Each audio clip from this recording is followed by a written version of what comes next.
Well, hi and welcome to Glitch 2600. Who am I? I'm Brian, aka Glitch, your friendly host through all things geekery, and right now, it's our happy hour. So I'm also your friendly host through all things beer curry? Beer geekery? I don't know, we'll come up with a word for it at some point. Hoppery? Malty? There we go. Friendly host through all things malty, although not everything I guess uses. I don't know. We can play with that. If it was Scotch, we could be a friendly host through all things peaty. I don't. I mean, it's late enough now that I'm just going to be on a kick of just coming up with stupid dad jokes of different things I can be your friendly host of. So, heck, I could be your friendly host through all things dad jokery. See, this just keeps going, and now I lose all viewers. So, I hope you guys have had a great week.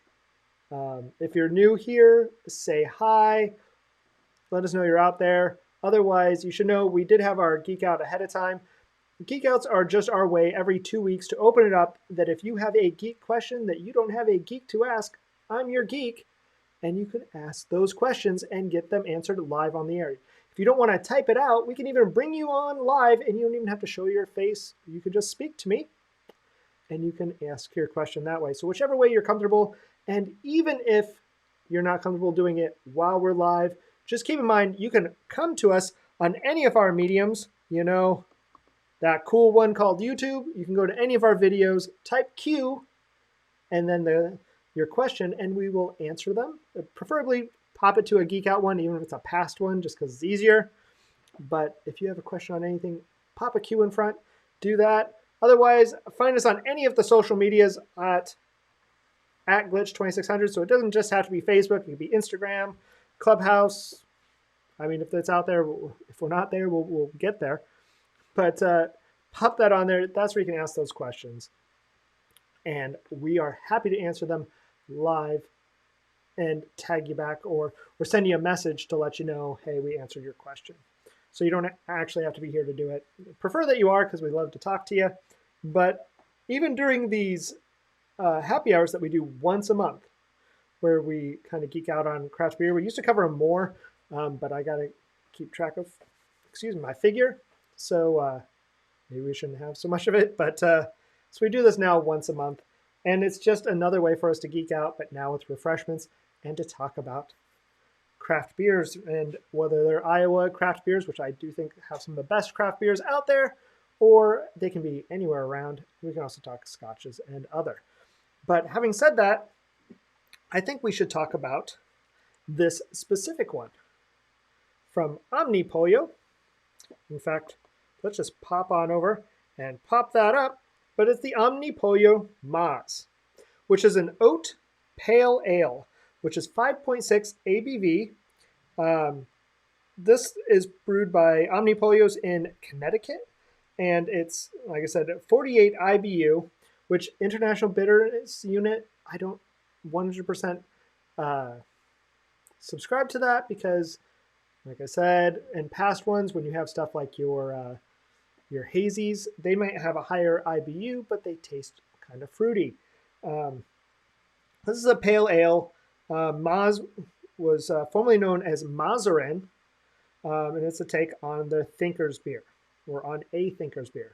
Rather than being big and undecipherably complex, they wanted to create something that would calm a hop-yearning nerve without fondling the brain too much. I just love the way they spoke this, which is why I'm reading it off there. In other words, a lavishly hopped ale of judicious ABV, an extra special pale ale, if you will. In fact, so extra special that it snatched a gold medal at the Stockholm Beer and Whiskey Festival in 2013, and in 2014, they doubled the hop bill. So, pretty good. Most people have described this as hoppy, fruity, light, smooth, and sweet. I'm curious to see. My friends have ranked this. I haven't ranked it. Again, pale ale is normally, especially an American one, is characterized by kind of a floral, fruity, citrus-like, but also has a lot of piney, resinous type flavor to it is what they'll say. So it's kind of like along the lines of an IPA, but not quite, because it just has a little bit more uh, medium hop bitterness instead of that higher hop bitterness that you'll get with an IPA. But they are pretty close. Um, some similar stuff that we've had in the past is like Twisted Vine's Polly's Pale. Um, that one would have been very similar. Let's go ahead and open this up and see what we see. So I'm going to pour one out here. It's going to be a little foamy. So I'm just going to pour that there so that it gets what it needs to. And again, we're going to cut this over and let you kind of see it. So you can see it from down above, and we'll kind of switch back to the other camera because it obviously does better. So forget that. We'll just show you the can over here because why not? Probably should have done that in the first place. But just let you see, that's the kind of can. Just silver, simple, not much to it, just a very simple can. They have some other more intricate ones, but you get the idea. If I were to hold this up and in front of my face so that the focus works, you can kind of see. It's not really hazy, but it's not really clear. That's a pale ale. That's why it be pale. Yo. So, let's see here. See if I think of it the same way. And this is actually really good. Looking at it, what other people said is hoppy, fruity, light, smooth, and sweet. It is. I've been on a kick where I'm not as big of an IPA fan lately, or IPA hazy. I still like hazies. In fact, we cover a fair amount of hazies because they are good. But I've gotten to the point where I can't not get a hazy somewhere. I'm trying to order like an IPA, and it's like, oh, it's an IPA. Here's my IPA, and you get it, and it's like, oh, it's a hazy IPA. Just means it's not filtered, so it's a little bit more fruity. Well, this one definitely still has a little bit of that in there, so it's not going to quite punch you in the face as hard as an IPA, which I do like my IPAs, but I think it's pretty good. It is much like they kind of say, or as I was saying, it is a kind of milder entry-level IPA, in my opinion. So the good ways to make or match up if you're trying to like IPAs would probably be do a hazy, maybe try this Maz, after you've done a few hazies, try this Maz from Omnipollo, and then work your way up to an IPA. Oh, hey. Oh, here, let's not have this up in front of the face so we can actually see. Hey, Rich, good to have you on the show. We had our Geek Out earlier, so now we're just having refreshments. So if you're having something, let us know what you're having because I'd love to know that. Right now, we're having the Omnipollo, the Maz, which is a pale ale from Connecticut. Which, if you can't tell, I'm normally my Iowa beer advocate, but still rocking my Ecamm shirt today. But Rich is a great streamer out there too. So if you get a chance, go check out his channel. If you're new here or if you're catching us on the replay, click his and then go check out his stuff too. I'm gonna pop. Nice. Yeah, see, let us know if you're drinking something too. But yeah, I'm liking this one. Definitely still has the bitter. Like I said, I'm not a big advocate of going off the IBUs. It's good to have an idea going into it. If you are comparing two, just realize that if you're having a hazy, that IBU of 48 on this compared to an IBU of 48 on a hazy means if you don't like bitter, go with the hazy because even though they're the same IBU, the hazy's never going to be, or the New England Pale Ale or the New England IPA, those hazies are going to be so fruit forward that you're not going to know about or you're not going to get that bitterness on there. It's just so fruit forward. Oh, you're not drinking yet there? There's no time like the present. Here it's 9:10 and because I'm central. So for that, it meant it was a good time to have a drink. Especially after doing, if you didn't catch, we covered the unboxing of the Rode Wireless Go 2. So if you like wireless microphones, and especially if you already like the Rode Wireless Go, the Wireless Go 2 looks to be amazing. Pick that up, early birthday present, and I'll be going over the software and all that through this weekend and testing out all sorts of crazy stuff on it. I've got some ideas, stuff I'll probably never use in a video, like walking in 2 separate directions with that with the transmitter and seeing if it doesn't just go 650 feet, but if it goes technically in a circle of 1,300 feet or a diameter, because if the transmitters or the receivers in the middle, can it work in both? Or little things like, hey, if you have 2 transmitters. I know the Ceremonic one worked in a way that sometimes when you hooked up the second transmitter, you would lose some of your gain. And since these both work off a new wireless technology, I'm curious if you use both transmitters, if the distance lowers, or if you keep or maintain that same 650 feet line of sight. So let's see if I can track myself down a football field or 2 on end and walk in and see if we can get that to happen. Of course, the Rode Wireless 2 has a really cool feature that we'll talk about in those, so I won't go too geeky, where it can record 24 hours of compressed audio if it lost connectivity with the receiver. So what's really nice about that is you can sync back up your audio. If you do the cool clap trick, so you get that spike in your audio, that means you can sync that back up and have it should it lose the link with your receiver that's sitting on top of your camera. If you don't want to go with compressed and you want that best audio, you can still do 7 hours, which, I mean, that's crazy. 7 hours of uncompressed audio on these things in the built-in memory. That's amazing, let alone the micro stops of gain as opposed to being 3. I think it's like 10 levels. So I'm so excited. Like I said, just unboxed them because it came a day late. And that's what I'll be doing with my beer later tonight. So, but again, this is the Omni Pollo Maz Pale Ale from Connecticut. So, like I said, I enjoy it. And again, if you're new here, say hi. If you have tech questions, you can still ask those questions and I'll still answer them. As you can tell, I geek out whether it's on hops or whether it's on technology, photography, all that. I've been a certified professional photographer for many, many years, and I'm an IT security manager guy, tech guru. I don't know if we can say guru. There's always stuff changing. I think I'm a guru, but I don't think I'm a guru. Everyone else says I'm a guru, so I don't know. Depends on the day. Depends how many drinks I've had too. So, but that's that one. I'm enjoying it. I don't know if there's much else to cover on this. I mean, I could say my rating. If you're ever curious, you can go and find me out on Untapped, where we pop these in. So if I pop that up, maybe. Of course, I don't have the link on there.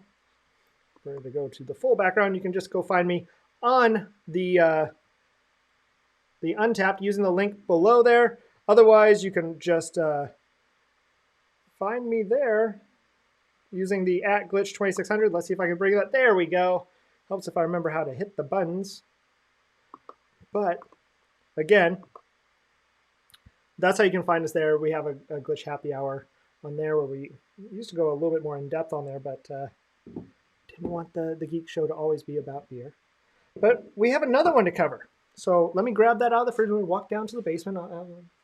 Just kidding. I'm not going to do the dad walk down. But we have another one. If I pop over here and over here and turn that off, we'll give you a quick little sneak peek. And it's the Confluence Big Chungus, which I like. It comes in this nice big bottle. Let's see if we can focus in here. Big Chungus from Confluence Brewing. In fact, let's just cut over so you can really see it. Oh, it's going to hit the bar. So you get the idea. Big Chungus. I just love the graphic on there. They're on there. Confluence does a lot of fun with their graphics. Even better, They have some really good little stories that I'll read off for you guys as they go into it. So the Big Chungus is Meet Big Chungus of Clan Chungus. Of course, equal parts fierce, chubby, proud, rugged, and downright adorable. Perhaps you've caught sight of him roaming your neighbor's highlands or found him exploring the lochs and firths, I can't say it, of your own backyard. We're proud to pay tribute to this chunky trailblazer with a beer as bold as its namesake, rich and sweet, strong yet approachable.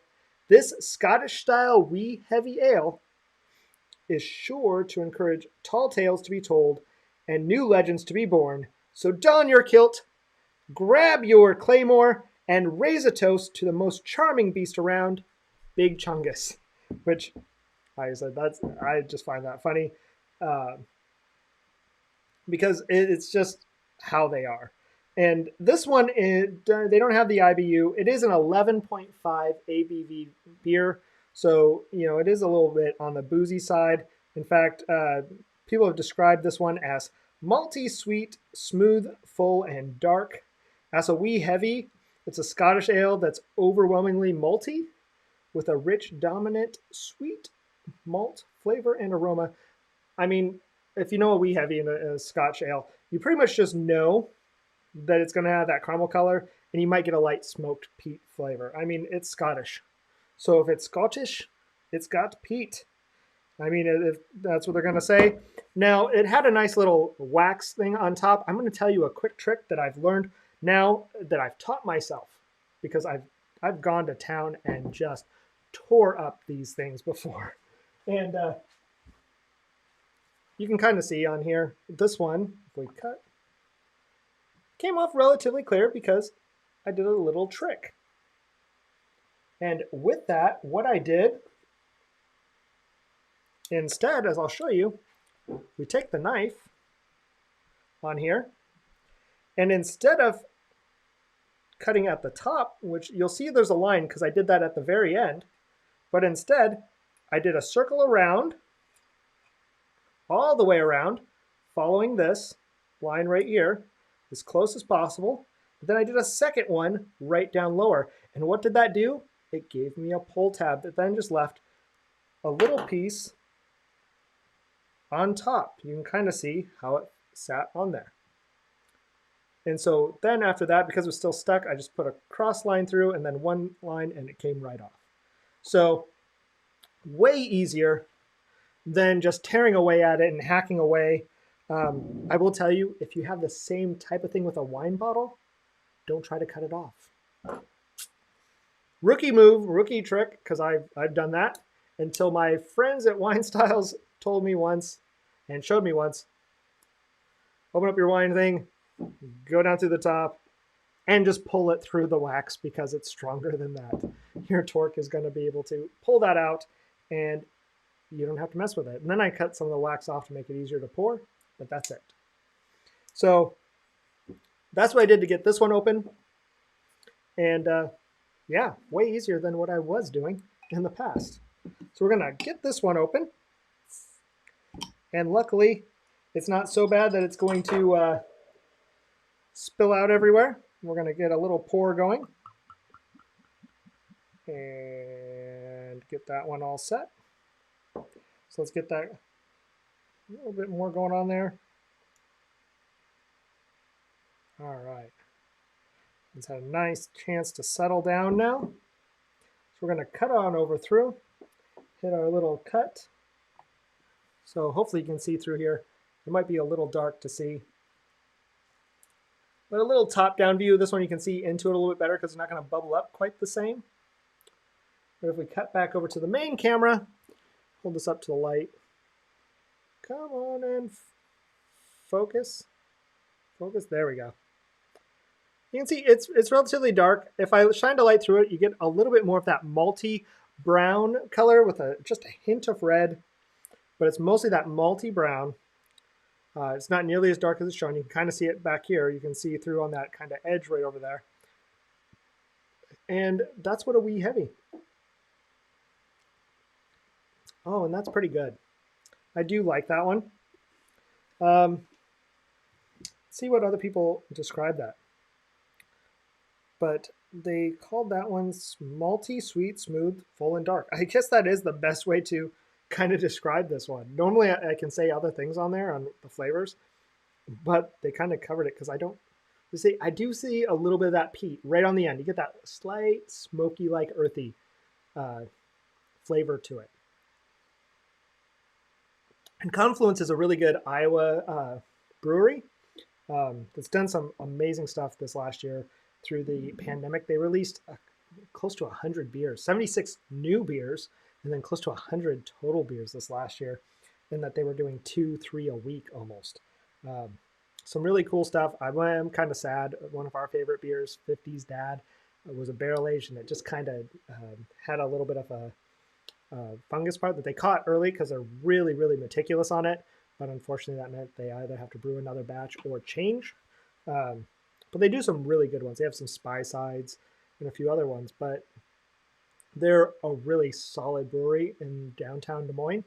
And if you're ever in Des Moines, there's a fair amount of really good ones around. You can go to Peachtree and bike there, and then bike down to Confluence, or just go on a driving one. But there's Lua, Exile. I mean, all within a really close area. 1717. I mean, there's just a plethora, kind of going around there. But no, this is a pretty solid one. Now, I do want to talk about glass style, because we have a wee heavy, and a wee heavy ale wouldn't normally be in this style of glass. Even better, if I grab it, it's not going to be in this style of glass either. The Peachtree, as we show that one. Another, like I said, good one downtown. But instead, a wee heavy is going to be in one of those stemmed glasses right there. See how it says heavy ales? That wee heavy is going to be in there. Where that pale is more likely to be in a pint or a Pilsner glass. Those are the two styles. Obviously, if it's a German style or a wheat beer, wheat style, you can put them in those mugs. But stouts, lagers, IPAs go in the pints. Pilsners can be in there, and those lighter ones. So your pales can kind of go between the two.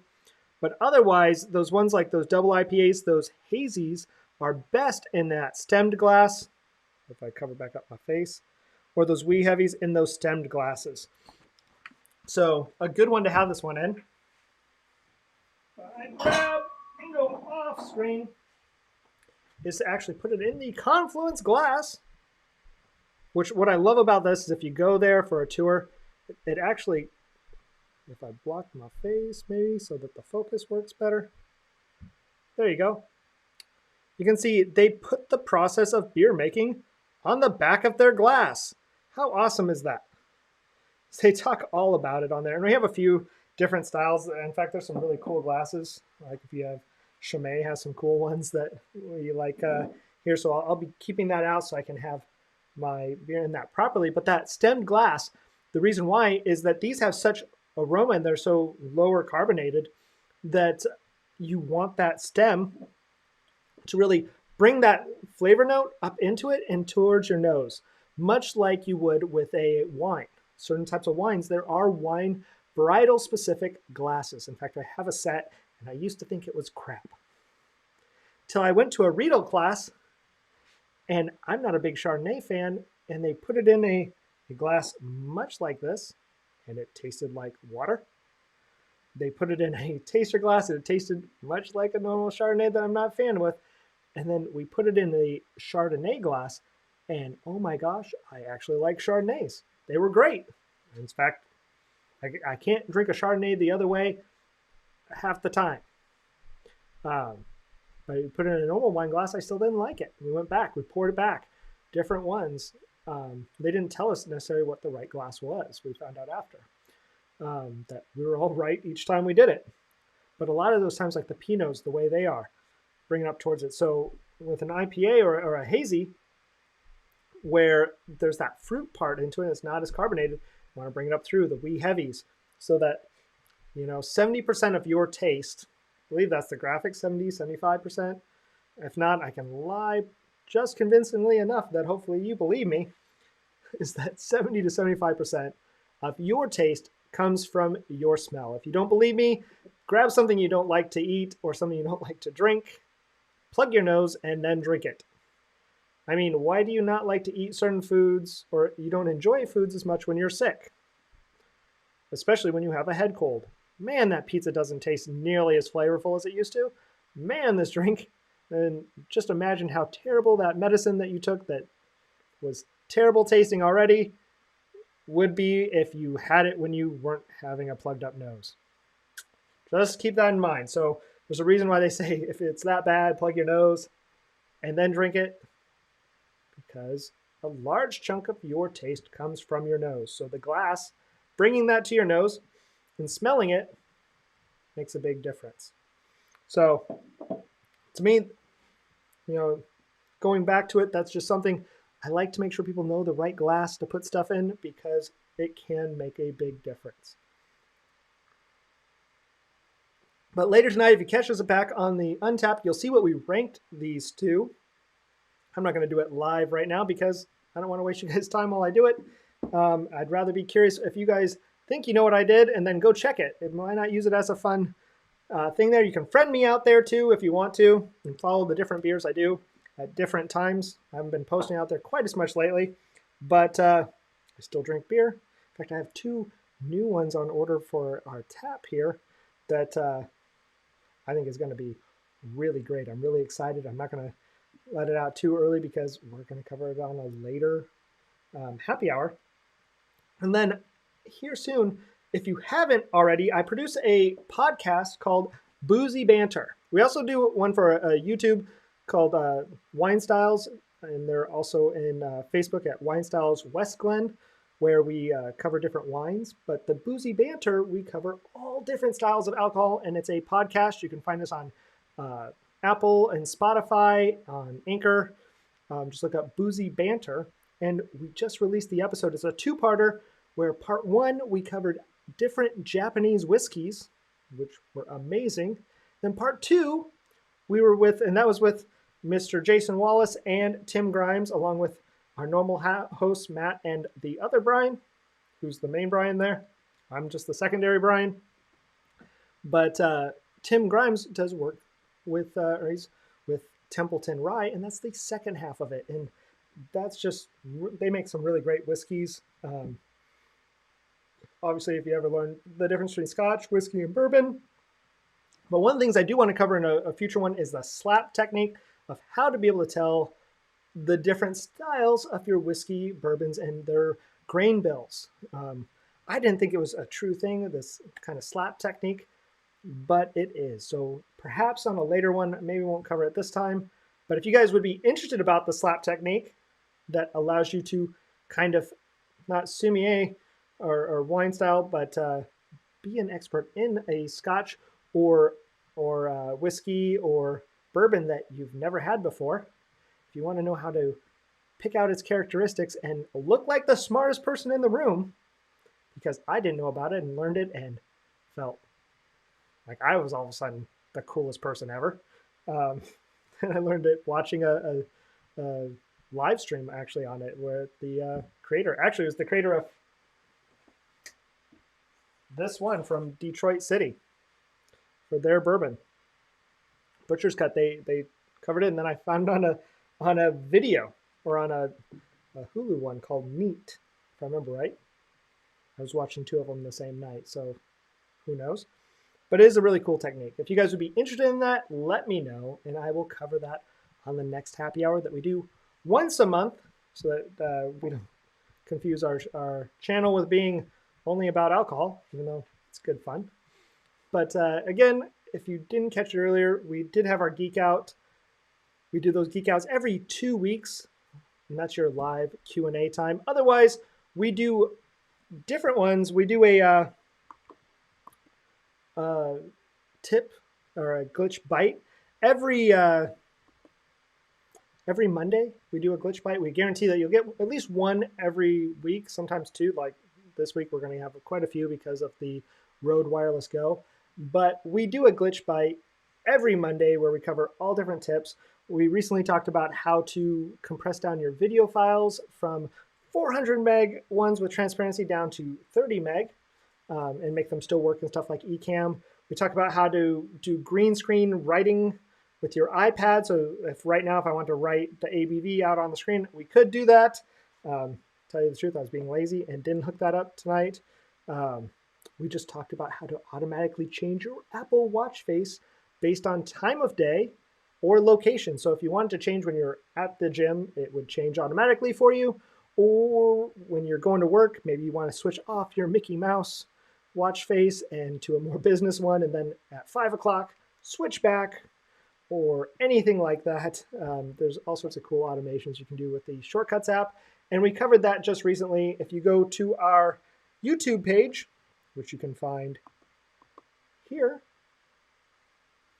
or hover over if you're watching this on a computer with your handy dandy smart device, click on the camera, hover over that link, and it'll go, hey, do you want to go here? You say, yep. Then you click that subscribe and bell, and that'll notify you when we're going live. But if you go there and find the Glitch Bites playlist, you'll see that, and we cover that in detail. We'll be doing a whole series on using the Shortcuts app. But we also cover the Android, and we cover Mac and PC. We cover them all. But don't forget, you can also catch us on the Facebook, Instagram, all the fun social medias using the @Glitch2600. But again, I digress. Make sure if you are interested in that wireless, the Rode Wireless Go 2, and want to know more about it, post your questions. I'm going to be getting together a whole walkthrough and trying to shoot as much of that this weekend and start just chunking out stuff. I'd rather get the information out there, then I can always come back and make it pretty afterwards. There's already an unboxing out on our YouTube page right now, but if that would interest you, go catch it. Otherwise, I'm going to go back to drinking my beer. I'm glad you guys all joined me here. Thanks to Rich, Graham, for stopping out and saying hi. Again, go check out his page too. Tons of great info. But I hope you guys had a great Friday night. I had a great Friday night. I'm going to go play with my new toys while drinking beer. I mean, what could go wrong? Beer and new technology. But that's what I'm going to be doing. Again, if you have those questions, post a queue, add it in there. You can do it when you're catching it on the replay.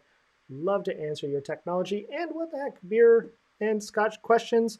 If I don't know, I know who to track down for it and get you those answers. So I enjoyed it. I hope you enjoyed it. And we'll catch you at the latest by Monday on the next Glitch Bite, but hopefully before that.